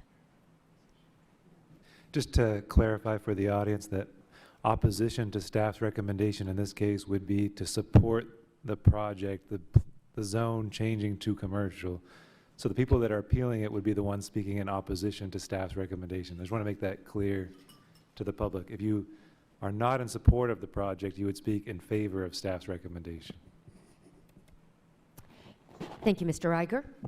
Welcome, please identify yourself. Hello, good evening. My name is Eileen Warren. I am a homeowner in Ward 6. Thank you, Jackie. Council members, please. I know that staff had just basically reiterated what we're seeing on the administrative report. There are some comments I would like to make additionally. The map that was used is out of date. It currently does not show you the homes that exist in this community. It doesn't show the houses that exist to the west. These homes, let me see. In site history, it actually says there's single-family residential to the north and east. I must add that there are also 3 homes to the west. 3 homes on 2 parcels, a small family farm that is just north of that with access from the Mountain Gate community. It's a very small family farm. They don't even have a well. The other thing I really want to talk about, besides the fact that it is below the required acreage, that it is within 500 yards of already designated commercial access, commercial zoning there at the Kaiser Sports Park. But there was one recommendation that was made by the Planning Commission, and as I quote, the commission concluded that the project would be better designed for commercial if the parcels immediately adjacent at the northeast corner of the intersection were also included in the proposal. This is where the problem begins. The homeowner, Sandy, actually I delivered some information, Sandra Riley. There are 2 women that live on the most southern property against Taft Highway. A member from KFT Holdings consistently harassed and called this woman, both of them, and made personal appearances at her home. That is, I'm asking you to please give caution when you recommend such things, because that encouraged KFT Holdings to approach her, and Sandy was very uncomfortable, and she was harassed by phone calls, and she didn't appreciate him coming onto her property. Additional comments regarding the city's general plan. There are several reasons why this shouldn't pass. I mean, we're talking about a 6-lane expressway. We're talking about access, which Sandy and her sister, they're in their 60s. This is their home. This is their retirement. They are not selling. There will be no access through her property. And I am speaking for her. She didn't want to be here. She was concerned that the official, the person who came to her home and the person who was calling her consistently, harassing her, was going to be here. So she didn't want to come and speak for herself. So I find that abhorrent. Earlier today, I delivered some letters to Steve's office at City Planning. I know that Cassandra is on maternity leave with a boy, little baby boy, so I didn't want to, Steve was the only one who was there today. I do want to add, I had a picture.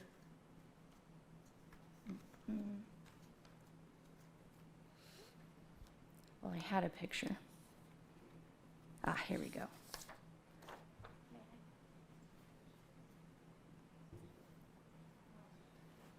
So here's the actual property, and it's right here. Speak into the microphone. Pardon me. Thank you. So here's the existing property, and this is the property they're referring to, that they would have to purchase in order to have access to Ash. This is Sandy and her sister's home. They are retired. This is their retirement home. KFT Holdings actually said, hey, I'll buy your property for $50,000. Sandy said no, of course. And then she was asked, well, I'll buy it for what you paid for it. And Sandy said no. So there is a level of harassment, and she wants me to make sure that they know they're not selling. Absolutely not.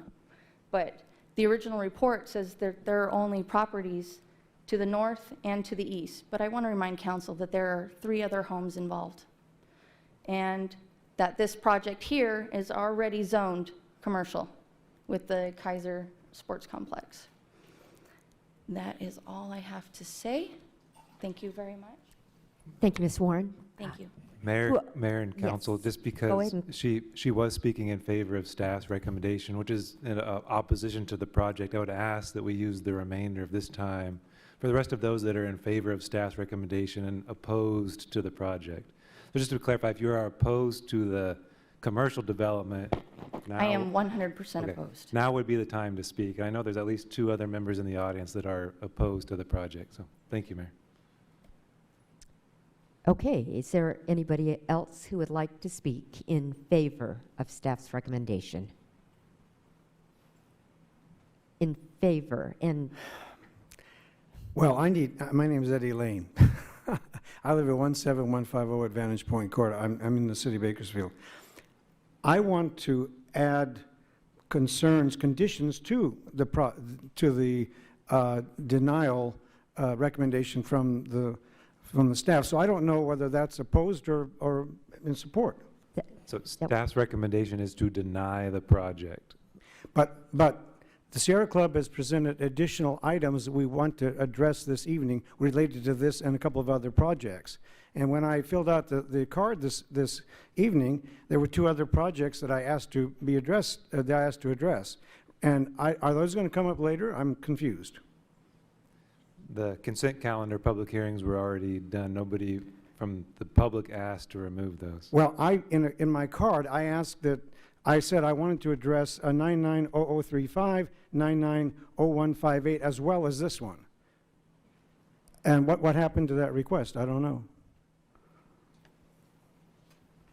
When the mayor called the consent calendar public hearing, she asked the audience if there was anybody that wanted to pull them for consideration, and nobody got up.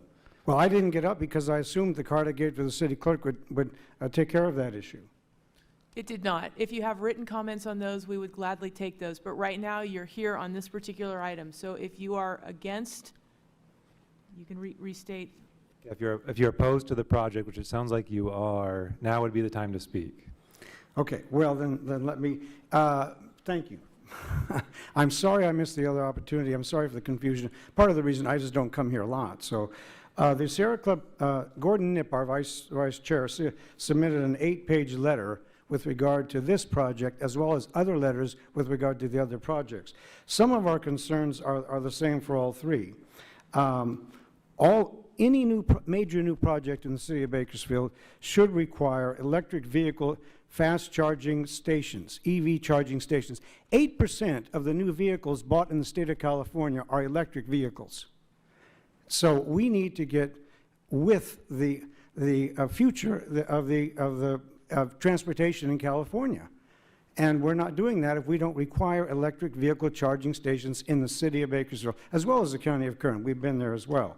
Also, we need to require solar panels for the clean energy generation. This is common sense. Solar panels are now going up on houses. You just heard a report about something like 20% increase in solar panels. But the city's not requiring it with city projects.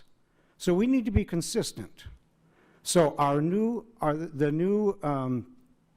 whatever new developments are occurring, major developments, ought to require solar paneling.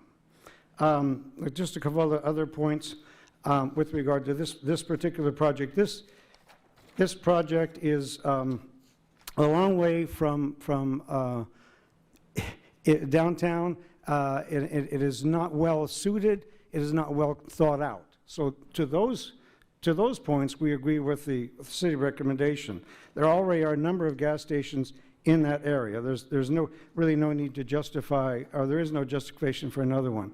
Also, there is no meaningful mitigation for the potential impact on the climate crisis or the project's potential impact on urban decay. The old metropolitan City of Bakersfield general plan is so outdated, it does not even address greenhouse gas emissions or climate change. So the city of Sequa is at this point deficient. That's the position of the Sierra Club. One other point, there are a number of potential greenhouse gas mitigation measures. And in the letter we mentioned those. None have surfaced during this discussion, but you have the documentation there. And those need to be integrated into these processes. Finally, well, also there is new state money available for electric vehicle charging stations. So we need to encourage new developers to apply for those funds. It's not as if it's going to be a negative financial impact on those developers. And finally, several developers, including the West Ming project and the Old River Ranch project, have agreed to participate in the emissions reduction program through the San Joaquin Valley Air Pollution Control District. So new projects that are coming along need to also be agreed to be a part of the emissions reduction program. So we need to be forward-looking on these issues. So some of my comments are supportive, and some are detracting from the city recommendation. While I'm here, let me just add one other note, and that's that on January 6th, the Sierra Club sent a letter to this council with a copy, hopefully, to the members of the Measure N Planning Commission, Planning Advisory Committee. Our concern is this. Fiscal year 2019, 2020, and 2021, 70%. Sir, can you keep your comments to the public hearing? There's time, and there's other people that would like to speak. Thank you, Mr. Lane. Okay.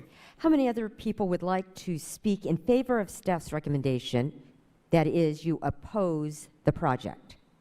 Just one? Come forward. We have about 5 minutes left.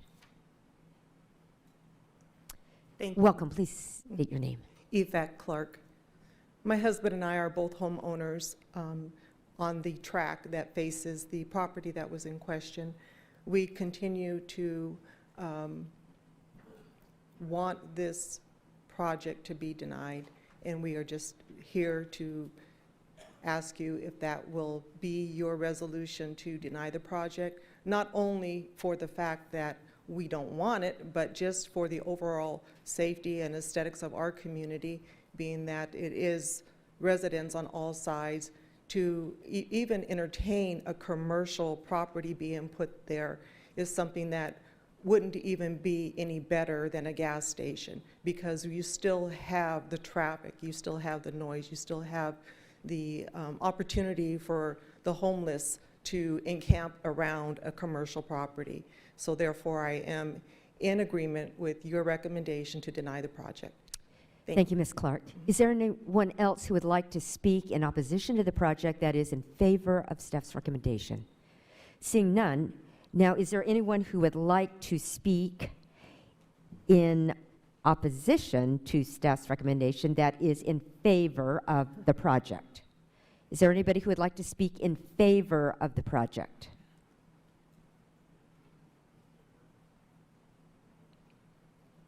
And how many of you would like to speak in favor of the project? Just one? Two. Thank you for Welcome. the, Can you raise the mic, please? thank you for the opportunity for allowing us. We could have easily got, a lot of people here, but, Sir, would you please say your name? oh, my name is Jasveer, Jasv as in Victor, EER, last name Brar, BRAR. Thank you, Mr. Barr. When we started this about a year and a half ago, and went through about $185,000 of spending the money, staff agree with us, and they fully supported the project. As far as the zone, having less than 5 acre, we submitted the both parcel. They make us do the study for the both parcel, which was much, much closer. Then the staff came back to us that don't do the both parcel together, do the study for one parcel, you have a much greater chance. For the year and a half, we follow the staff, whatever they ask us. Not only that, we were asked to do the building plan that can be approved at the same time. Zoning wasn't done, but the staff had requested us to do the building plan. In our opinion, we should have been instructed by the staff to allow not to go that far, where we have a building plan, we have the entire study done, A to Z, and as far as we have so many corners that council have approved before that are less than 5 acre.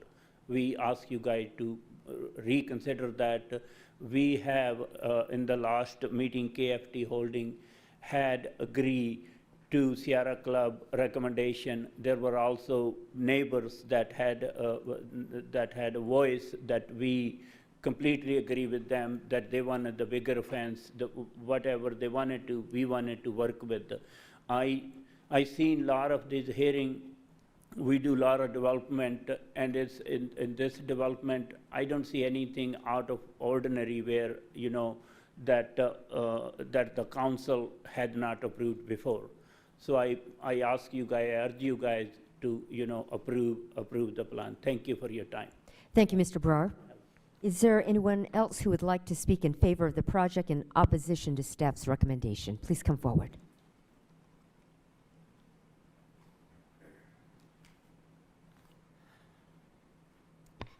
My name is Helen Denisha, and I'm the sister of Phyllis Henry, and also owner of the property.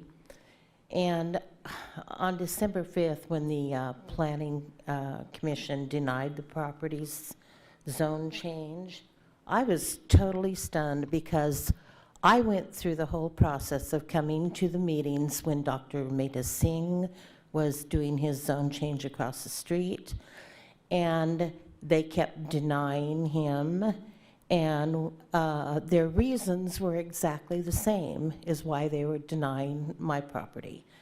Their reasons were that it was premature to develop there, that there was already 32 acres to the west commercial, which belongs to the city, there at the sports complex.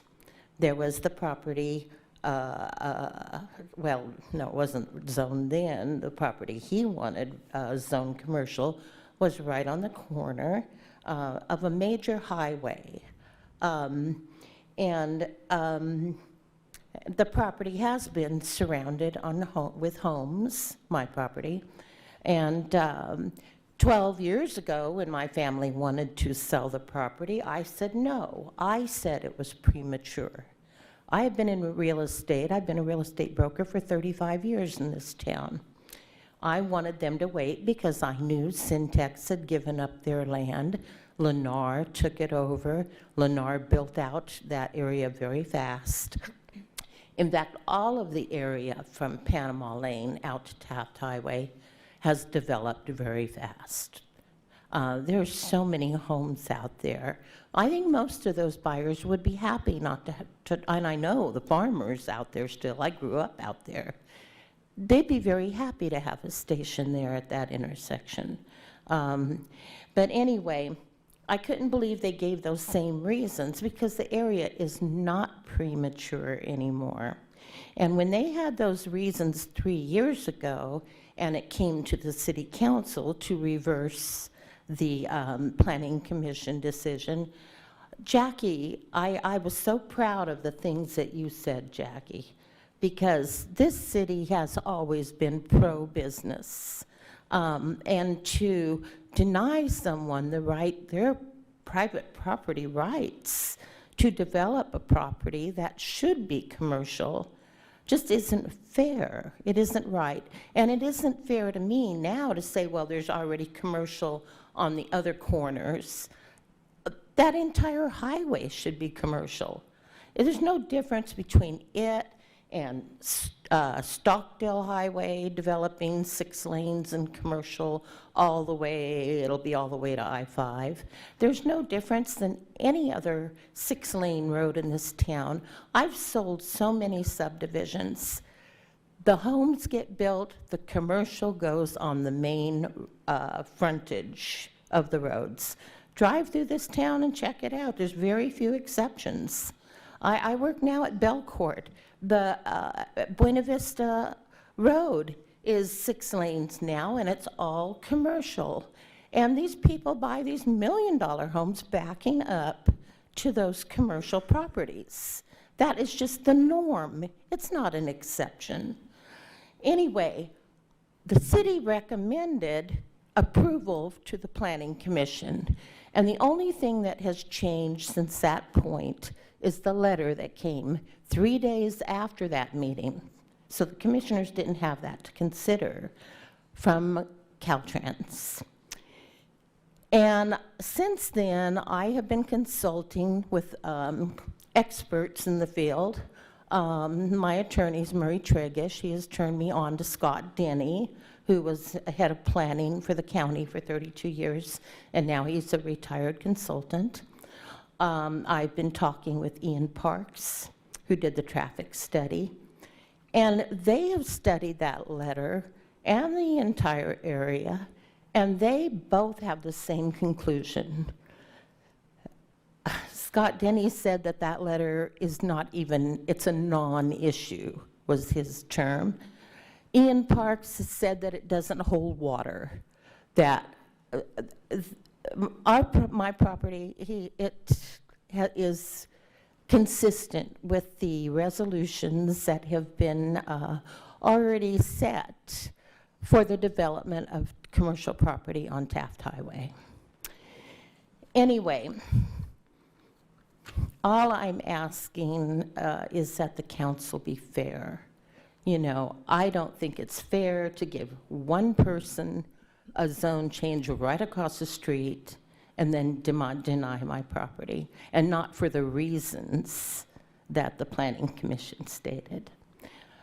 I'd also like to address the fact that Sandy Riley sent someone else to speak for her, and I can tell you from personal experience, she did not feel threatened. She was not made a low $50,000 offer. Yes, the buyer of my property wanted to buy her property too, but she is not afraid to come here. She's ex-career military. There's nothing about Sandy that would be intimidated.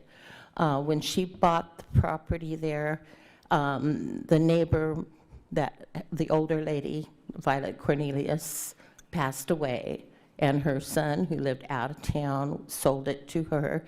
And she told me herself that she bought it for the purpose of only keeping it 5 years and then making a big profit on it. And she doesn't intend to live there the rest of her life. And now she's, you know, she says she's going to sell it when she retires from her job now at Home Depot. But this is the kind of person Sandy Riley is. She is not honest. As soon as she moved in, she set fire to my corner. I still have the corner. She doesn't have the corner. It used to be a 2-acre parcel, and it's been narrowed down to 1.05 acres because the widening of the highway came off of my side of the road. The turn lane came off of my side of the road. So what used to be 6 acres, my 4-acre parcel, then the 2-acre parcel, is now 4.89 acres, very close to 5 acres. We took the corner parcel out of the zone request because the city really recommended that. They talked us into that. And I felt all along like that was a mistake, that we needed to keep it closer to the 5 acres. But there are properties in this town that are rezoned all the time that are less than 5 acres, and the city staff told me themselves that is not a set in stone rule. Properties do not have to be 5 acres. But anyway, we could put that corner back in. The only reason they wanted it taken out is because they want to put 35 feet of landscaping. But that's supposed to be the standard now for Taft Highway. Well, I don't see any other corners in this town that have to go back 35 feet for landscaping. So the whole plan was changed just to accommodate that also. I mean, this thing has turned out to be a nightmare, a 2-year nightmare. And all I'm asking, the other thing Sandy Roddy did was plant a whole row of oleander trees on my property, on my side of the fence. I mean, she just thinks she can do anything she wants. But anyway, I'm just asking for fairness, that's all. Thank you. Thank you, Ms. Denisha. At this time, is there anyone who would like to rebut in support of staff's recommendation? That is anyone who is against the project who would like to rebut.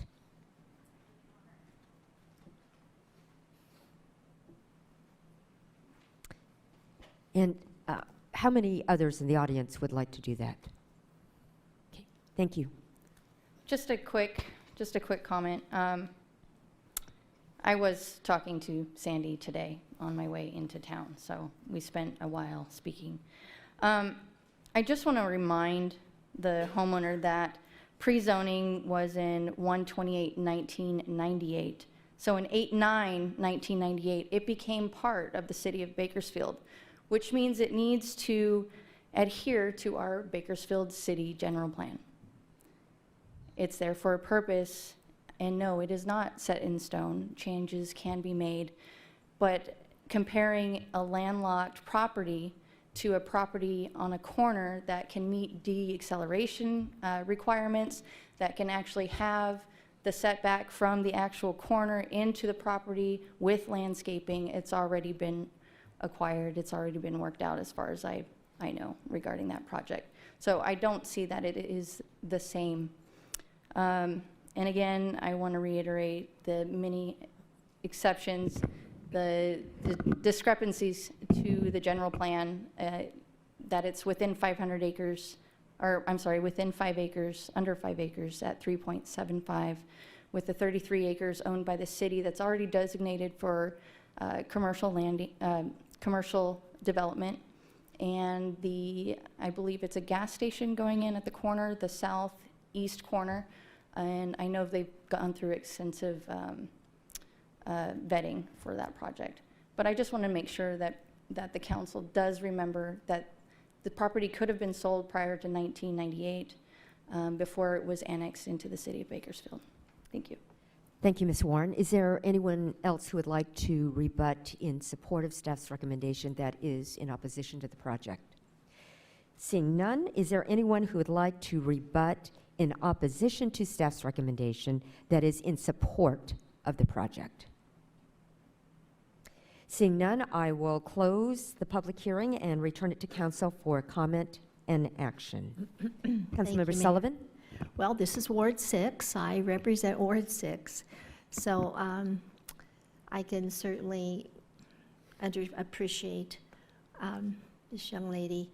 And believe me, I personally strongly value private property rights. So I pay a lot of attention to the ownership and the wishes of the owners.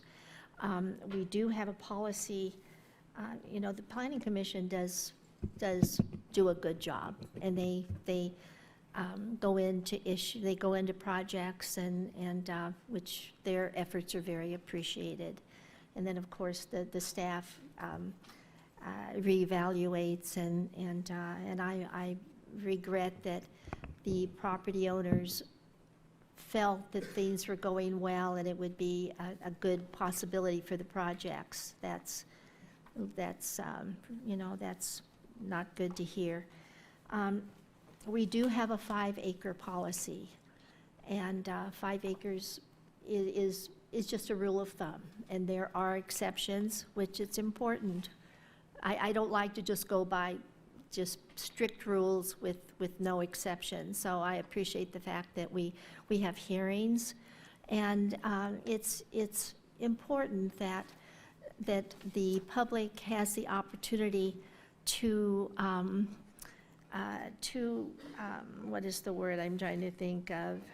Appeal denials. That's important. That's one of our city government. That's one of our most important responsibilities to evaluate denials and then appeals to denials. That's important. You know, looking at the map, what I see to be the biggest concern to me is the okay, let's first of all go to what we approved. Was it 2 years ago? The southeast corner? I think it was about 2 years ago. That's correct. Okay, that, you know, that was borderline premature. We felt it was potentially a good project, a benefit to the surrounding area. And so there was quite a bit of discussion, but we did approve that. But now looking at the one, your property, it's going to be, you know, it's a wonderful, valuable property. But my main concern is the safety concern, because there's no corner. The other property, there's a corner. So going into the project, you know, it's going to be designed, believe me, we will reevaluate and make sure that the going in and leaving is figured the very most safe way, because it brings out here, it reminds us, the Taft Highway will end up being a 6-lane highway. So that's very important there. But the property that we're considering tonight, there's no corner. You know, really, and it's possible that in several years, maybe 5 years, that property will be for sale. Who knows? Who knows? And maybe never. But yet, that to me, looking at the property and the project, that is my main concern. Being, you know, it sounds like a wonderful project. We feel that the space is too small for all that is planned, and it can be readjusted. It's not in stone at this point, we realize that. But the main concern is that it's not on a corner. So it's going to be difficult to make it, to guarantee safety going into the project and then leaving the project. And certainly for a, you know, for a gas station, that's important. Hopefully there would be a lot of business at the gas station, but then again, the safety, it just does not seem an appropriate location for a commercial project that is planned. And so me personally, evaluating all of the pros and the cons, that's my main concern. I feel it's too small. The city agrees with the fact that it's too small. We do have you know, we like projects to be a minimum of 5 acres, a project at this time to be a minimum of 5 acres, but then also the location and no corner, just Taft Highway will be the only way to go in and to leave, and that would be my main concern. So I personally will recommend, my opinion is that it's not, I would uphold, and it's confusing, seems like a double negative, which basically it is, but supporting the denial of the Planning Commission is my strong, that's the way I will be voting, my recommendation. Thank you, Councilmember Sullivan. Is that a, No. Councilmember Sullivan, is that a motion? And colleagues, If there's other discussion, other opinions, one way or the other, I would welcome that. But I will be making a motion to support staff's denial of the project. thank you, Councilmember Sullivan. Are there any other council members? This is not the time now. That is, the hearing's already closed. I'm sorry. No, This is not the time to speak. yeah, the public comment portion is, Ma'am? I see. Mrs. Denisha? Mhm. Yes, that, Mrs. Denisha? Unless Councilmember Sullivan wants to. right. This is, we are finished with the public comments. Colleagues, is there anybody else who would like to speak on this item? If not, Councilmember Sullivan, is that a motion? And, you know, I do want to, I appreciate that last comment. There is going to be a lane, but still, it's too small, and the landowners, you know, there are homes around it, and so there's strong opposition to the location and the plan, and with it being smaller than is our policy, quite a bit smaller, and then with just the one-way in and out off of Taft Highway, I feel at this time it's not something that we should support. Councilmember Sullivan, there are no other requests to speak. Would you like to make that motion? Yes, I'll make the motion for the vote, for the, to support. Staff's the vote- recommendation. Yes, to vote yes for the staff's recommendation. Thank you. You have a motion. Please cast your votes.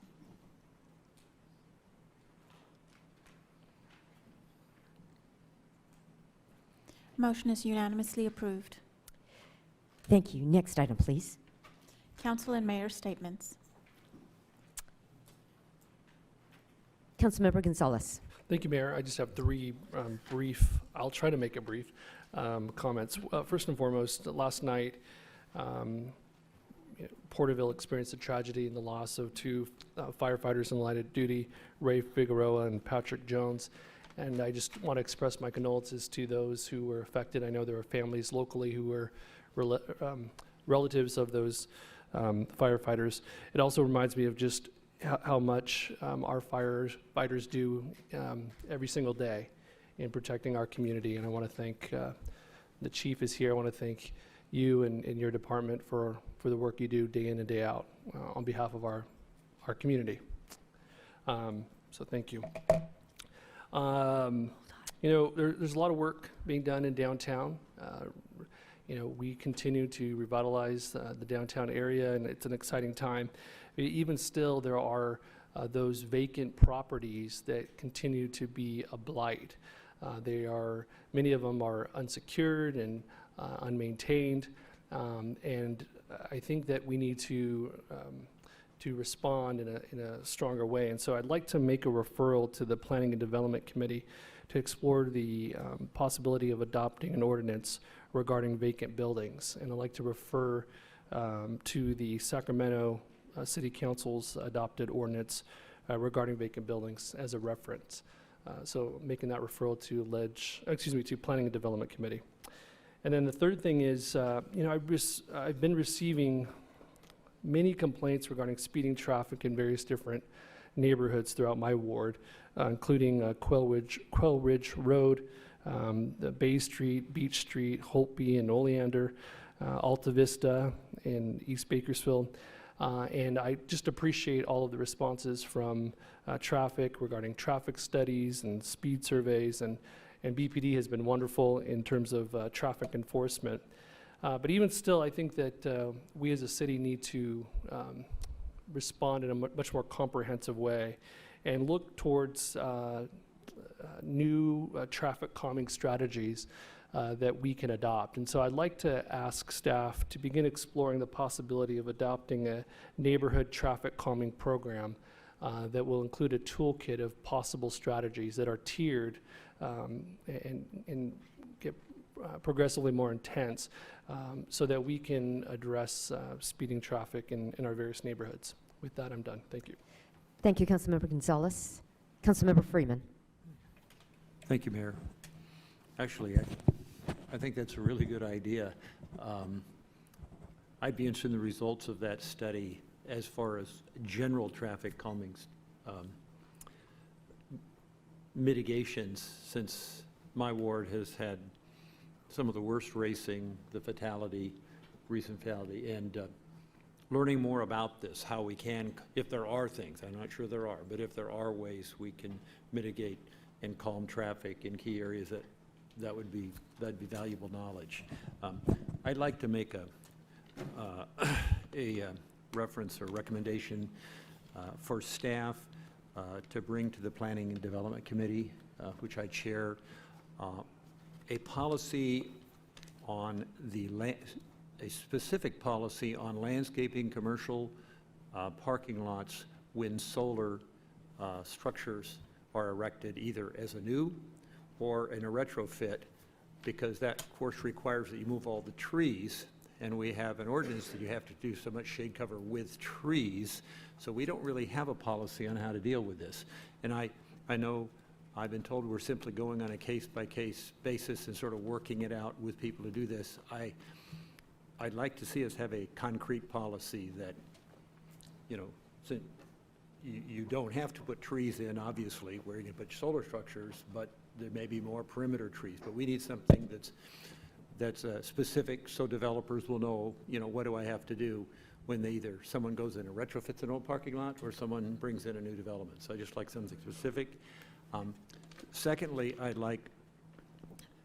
guess it would be staff to help, maybe Mayor, maybe you help. I would like to see us have a sort of an informal planning session of the council for about 3 hours sometime in the first couple of weeks of May, where we could just get together from like 9 to 12 and talk about what we think next year's goals and objectives should be, the big picture ones, you know, the 6 or 7 for the whole city. And I'd like to hear other people's ideas and just start thinking about it, since we should have that all done by the end of June, and we would want to hear I'd like to hear what the other council members would like to see as next year's, because they should be different than the ones we had this year. And just so we as a group can begin our thinking and know each other thinks, maybe we hopefully would come up with some preliminary goals that we would then want to get feedback on from both staff and the public before we actually finalize a set of goals at the end of June. So I'd just like some help in finding a date and organizing that meeting. Thank you. Thank you, Councilmember Freeman. Councilmember Weir. Thank you. On January 8th, we had a contract before us for a market analysis and economic development strategy. We tabled that until it seemed like it was a more pertinent time. And I think it's a more pertinent time now. So I would like staff to bring back that contract. Is it Nadelson? Is Nadelson Group?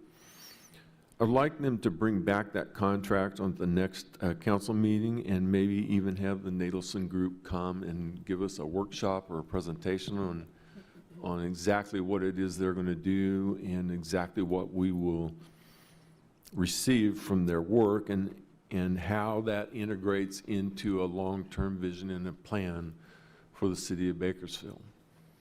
I know what product they're going to come with, but just a report isn't going to get us where we need to go, and I'm sure staff has an idea of where we need to go from that. But if they could integrate what they're doing and let us know how in the long term and in the long range we can use that information to develop the city that we want to develop, that would be very useful for me. So if we could have that at the next council meeting, I'd really appreciate it.